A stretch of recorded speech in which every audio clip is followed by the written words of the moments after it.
ایک اور مقام آیا، حضور معراج کر کے واپس آئے، پھر وہی Abu Jahl and company, Abu Jahl and sons, Abu Jahl and brothers, Abu Jahl and کو، پھر لگ کے بھاگ کر گئے۔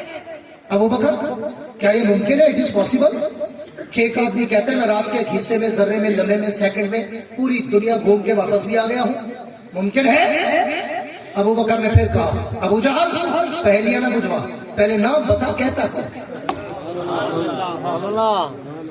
ابو جہل نے کہا ابو بکر وہ تیرا یار محمد کہتا ہے کہ میں رات کے ایک لمحے میں اس دنیا سے لے کر عرش مولا تک ساری کائنات کی سیر کر کے واپس آیا ہوں۔ ابو بکر نے پھر وہی جواب دیا، ابھی حضور کی زبان سے سفر معراج نہیں سنا، ابھی حضور سے معراج سے واپسی پہ ملاقات نہیں ہوئی، ابو جہل بتا رہا ہے۔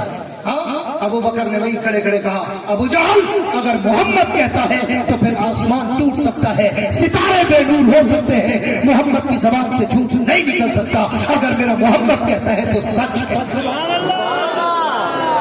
اس کو قرآن نے کہا الذین یؤمنون بالغیب، ایمان والو اگر متقی کی پہلی نشانی کسی کی چہرے میں دیکھنا ہو تو پھر میرے نبی کے پہلے یار ابو بکر کا چمکتا چہرہ دیکھ لو۔ آؤ آگے چلتے ہیں۔ اللہ توجہ، پہلی دفعہ نہیں دیکھے، گھٹایا جائے دونوں نے، اتنا بتایا کہ یہ غور نہ دے دے، پوری توجہ رکھیں، ویڈیو میں نہیں پڑے گا، پھر بتا دو تو نہیں پڑے گا، ہے توجہ؟ جن کی ایسی دو والی سو، مجاوروں والی نہیں، مجاہدوں والی سو، حلوے والی نہیں، دیوبند والی سو۔